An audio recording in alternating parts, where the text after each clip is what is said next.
Welcome to an incomplete guide to personal growth. We invite you to take a breath and take a listen to our podcast that explores the wonder, humor, challenges, and sometimes those self-inflicted wounds on a journey of personal growth. Our weekly podcast conversations include stories, resources, and tools that you can incorporate into your daily life. We're the mother-daughter duo of Sydney and Kelly.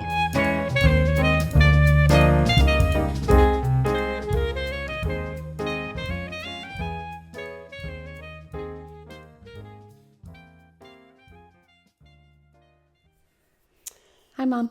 Hi, Sydney. How are you? I'm doing great.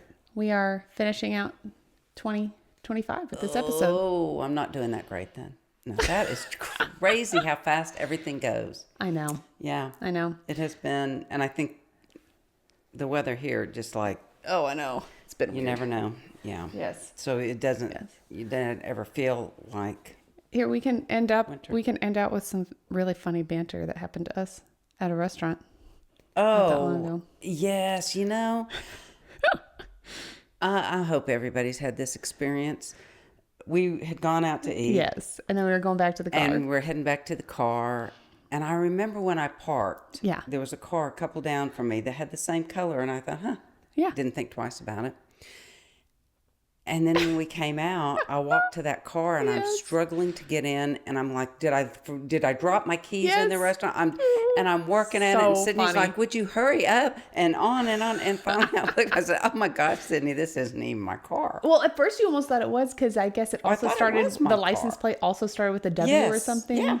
And so I just kind of glanced and I thought someone I was okay. waiting for us to get in. And we had, there was a car waiting. And so we were walking back to my car just laughing. So laughing. And you looked at these people's faces and there was not even a bit of amusement on their face. They were not. And then by the time we got in our car, there was like 3 cars behind them. It was so funny. Still waiting for a parking place. And that was so funny. So funny. All I could do was laugh. I know, right? But they weren't. It made me laugh harder because they weren't. Because they weren't laughing. Oh, I would have been laughing at somebody. That's just me.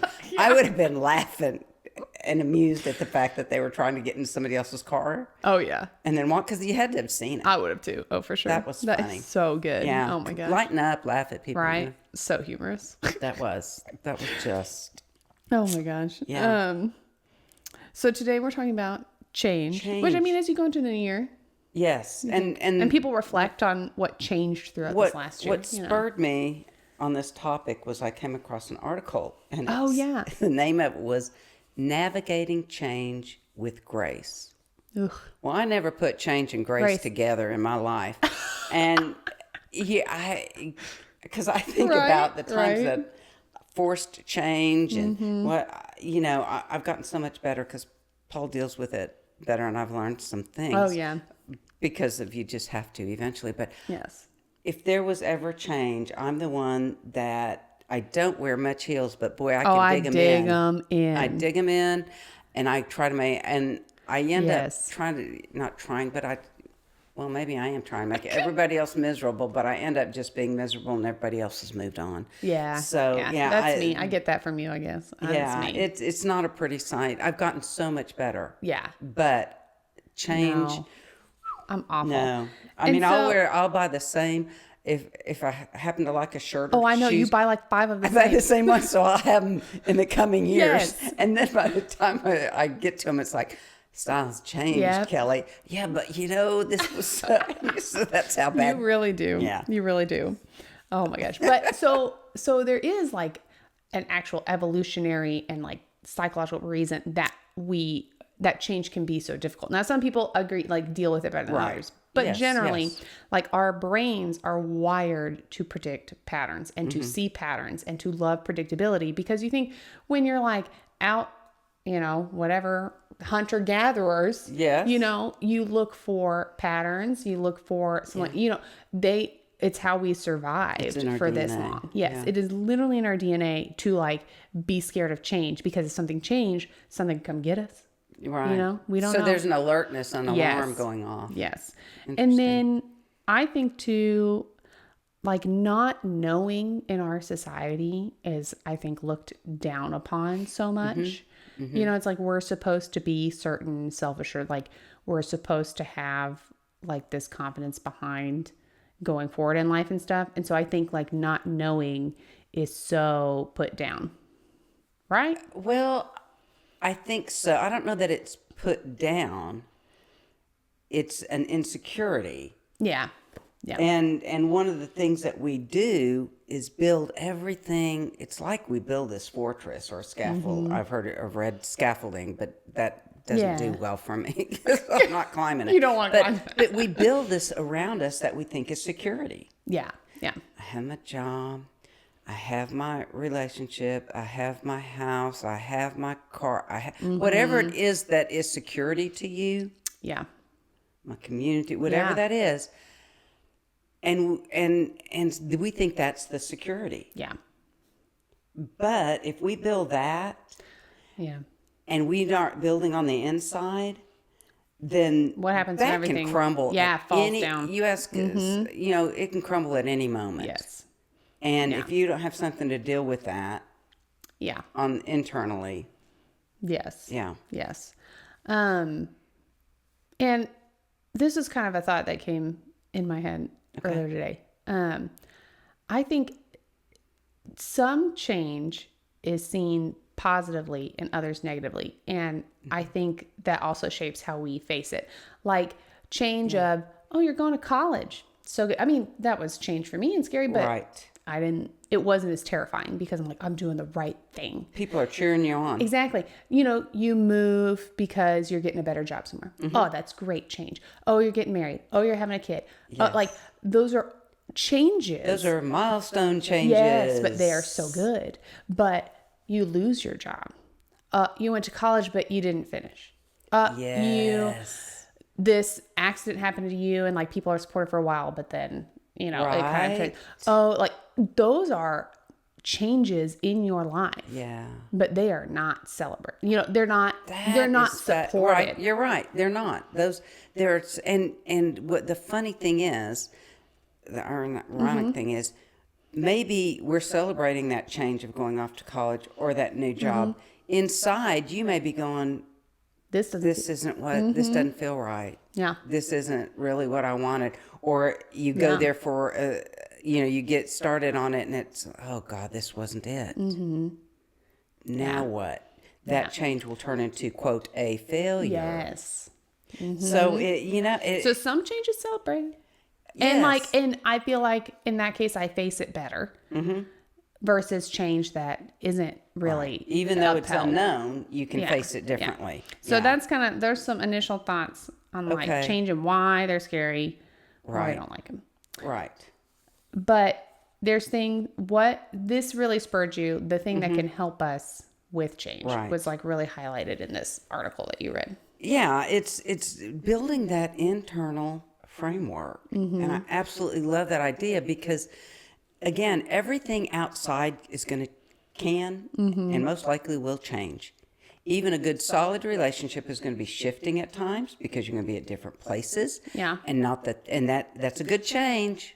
Right. Because there's growth but in it's one an or the other, change. but it's a change. And so you have to work at that. And what's that new dynamic? Yeah. What is that change? If I don't know my own self-worth, when my partner is changing and coming across something really good for them, I'm going to feel left behind and I'm going to feel like less than unless I have a framework within myself that says good. You're okay.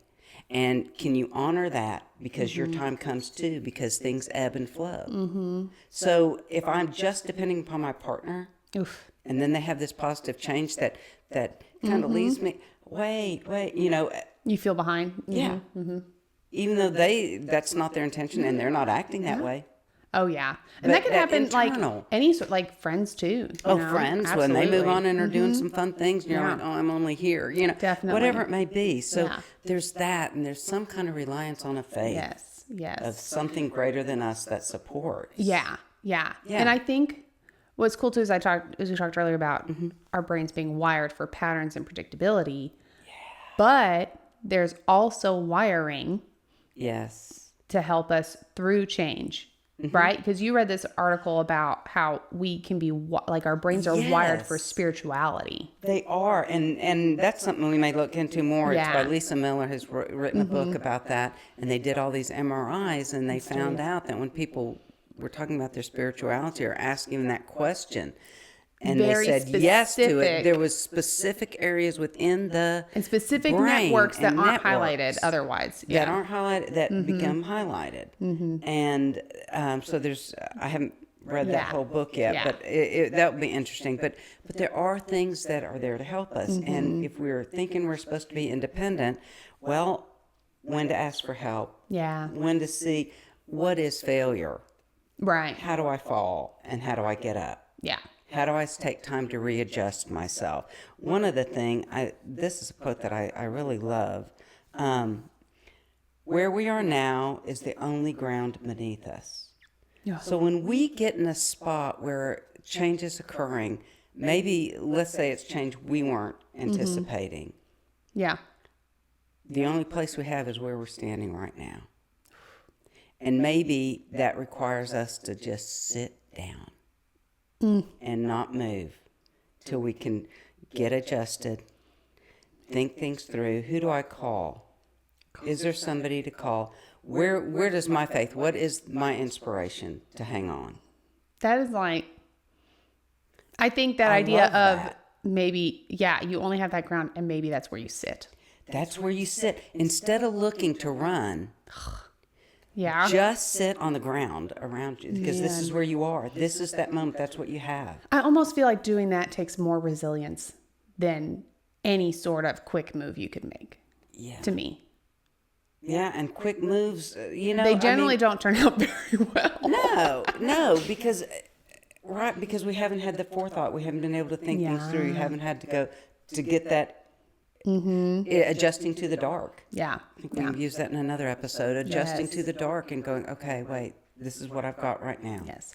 And I think what's interesting in that article with Lisa Miller too, and we'll link it, but she talks about people that have this spirituality have lower rates of anxiety, lower rates of depression, and they're less likely to develop those things. And if you think about it, even from just being human and living standpoint, that is a better route to go. You'll have a longer life because you don't have these other, things that you're having to deal with. And having that optimism, having that emotional regulation, having that, it just makes your whole life better and makes you more resilient to different changes. And stuff. Yeah. And I always have to preface, doesn't mean you won't get depression. No. I mean, and yes, you and I both know that, but I have to say that for our listeners to go, but it does give you something to grasp at. Yes. Yeah. And I know my faith and my changing faith has made me less about things and about, well, this is now, there's nothing permanent. Yeah. And I can look forward to the next thing and don't have to cling to the last. That's what I would get, because we moved a lot as a kid. Yeah. And I would just cling. And then I couldn't move on to the next place. Yeah. Yeah. But definitely. Yeah. So go ahead. I mean, if you're open to it, I feel like we could share some of our experiences where we how we dealt with change, Yes. I'll go first. I'm fine. Go ahead. One I mentioned was college, and that one's it was scary at the time, but you move through that. I feel like that type of thing so quickly, and I really didn't. Yeah, there were times that were scary or felt like big changes and stuff, but nothing hit me at all the last year and a half. Yes. Nothing has ever hit me that hard. And I went through struggles. And we've talked a little bit, Lauren has dealt with some stuff, and that affected me growing up, but not to any sort of major effect like it did you and Dan, it's different or her, when you're a sibling herself. Versus But then when it came to my own life, and I thought I'd made all these positive changes, getting married, having a kid, moving, doing all these things, and then it just completely pulled out. I mean, it was a process, but when you make the decision, it feels like your entire world has just been pulled out from under you. And it was a very big process. And like had a very long lead up to it. But whenever you make the decision of like, this is the route I'm going to go with my life, this is the change I'm going to do, it is just completely crumbling. And I think part of me, you know, you feel that darkness, and a whole lot of me had to be okay being there for a long time.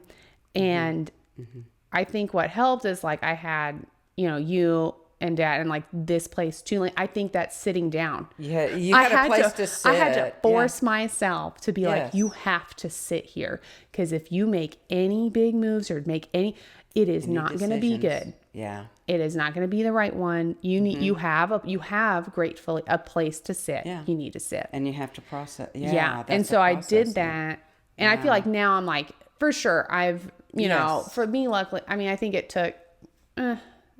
I don't know, not even a year, but I had processed even before, I think, you know, the decision was made. Yes. But it's like, okay, I took that time to sit, and then I was able to move forward and you know, just and slowly like, too. It wasn't like you got up and started running. No. You got up and took a step. Got up, go to therapy, and got up, make a career decision, got up, make decisions for Charles, got up. You know, it's like you make it one step at a time. Right. And I think like this, and it was, I truly, like, big part was my spirituality. My big part, you know, and we had been going to a church already, which I think was helpful. And I've always just had that.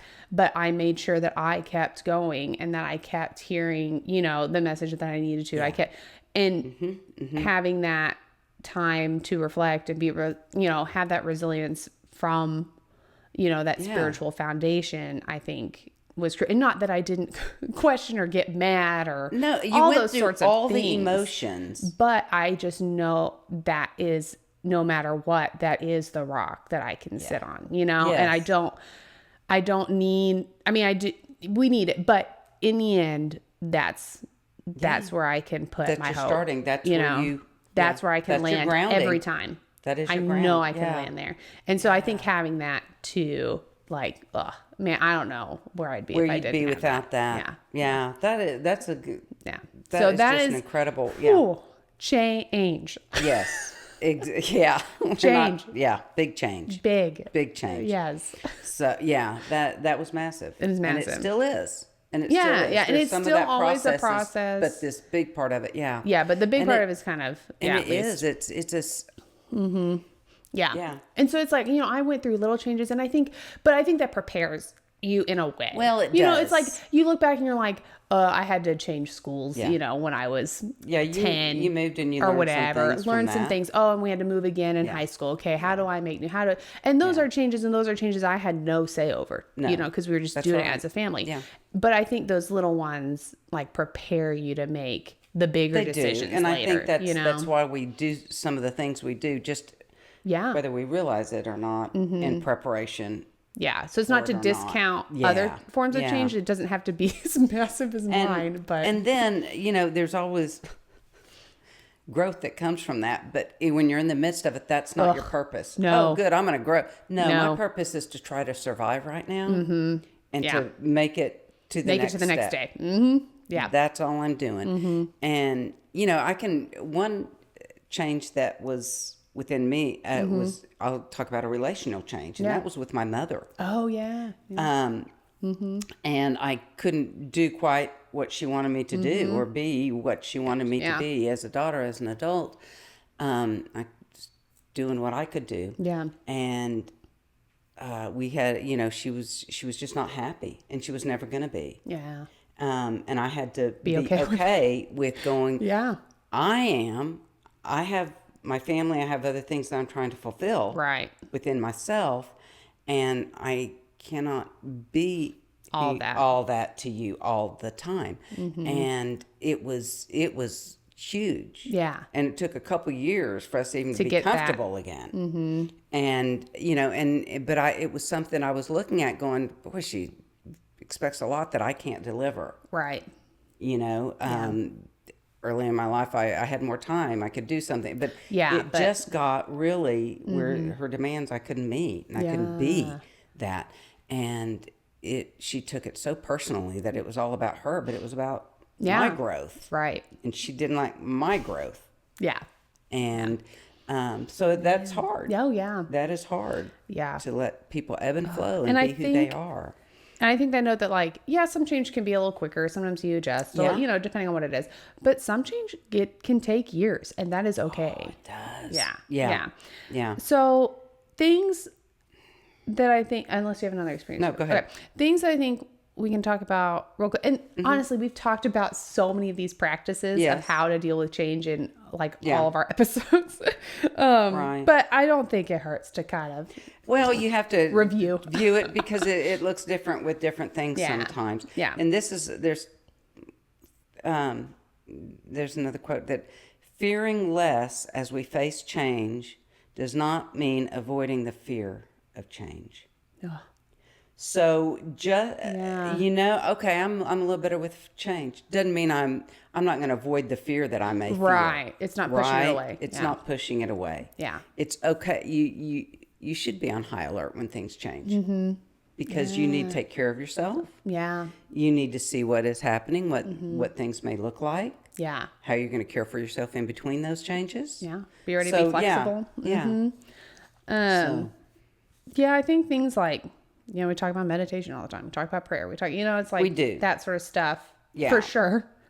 One of the things that it's not necessarily a process to do, but just the understanding of impermanence. Yeah. I always harp on that. You just the sorry.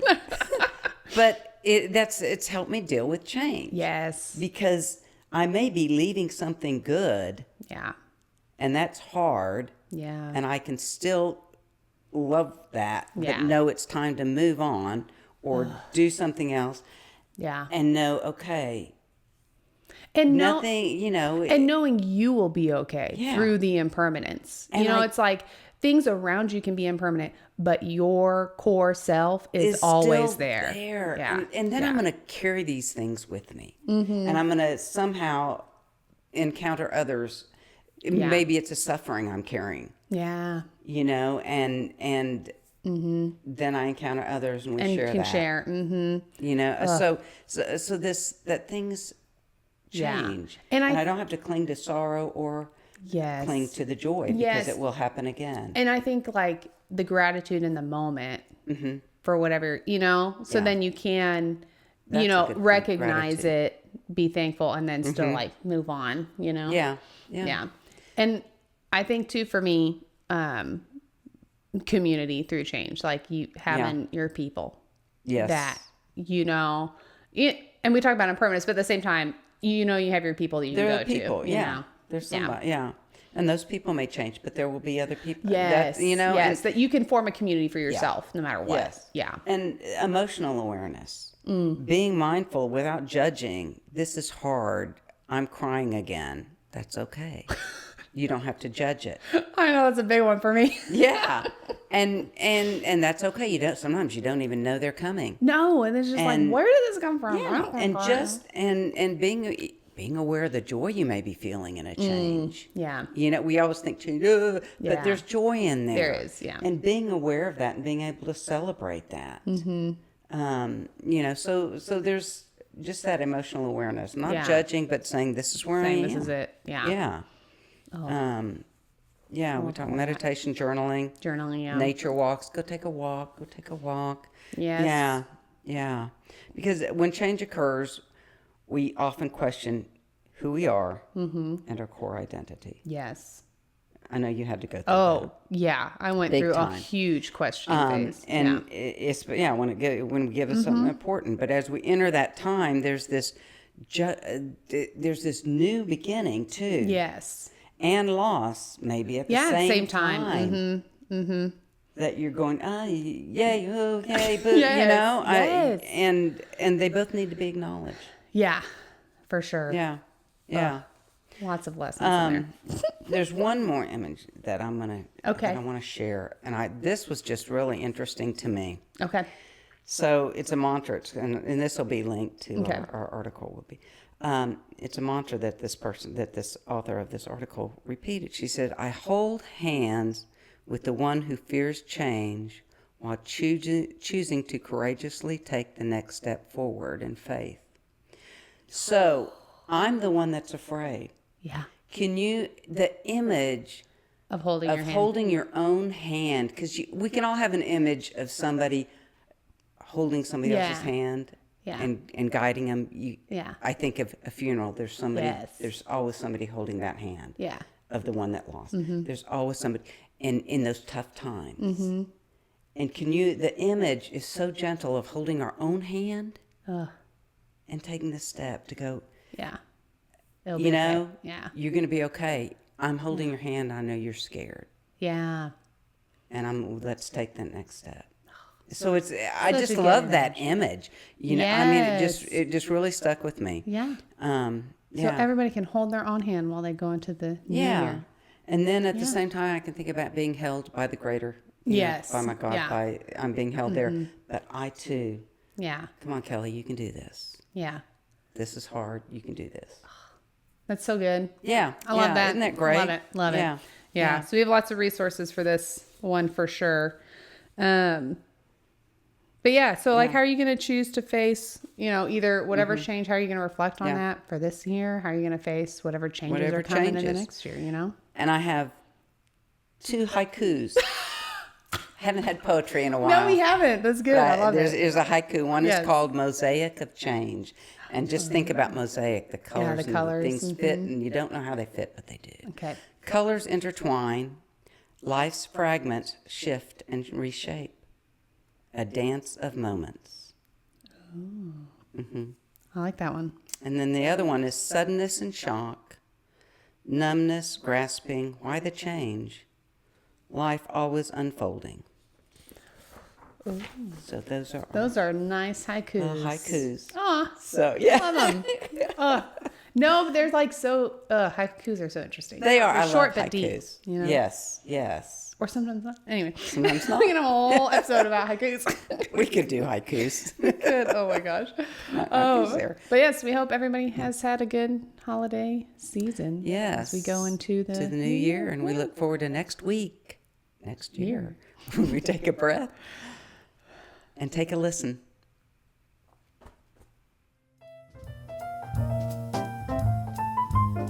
Thank you for listening to this week's episode of An Incomplete Guide to Personal Growth. There are many ways you can stay connected. Follow us on Instagram at An Incomplete Guide Podcast, where you can sign up for our email list and get posts that delve deeper into our weekly topics. Make sure to subscribe to our podcast page wherever you listen to your podcasts. We would really appreciate a rating and sharing us with your family and friends. We're so glad you chose to spend your time with us, and hope there was a thought, a resource, or a laugh that you can take on your journey. We'll be here every Tuesday for you to take a breath and take a listen.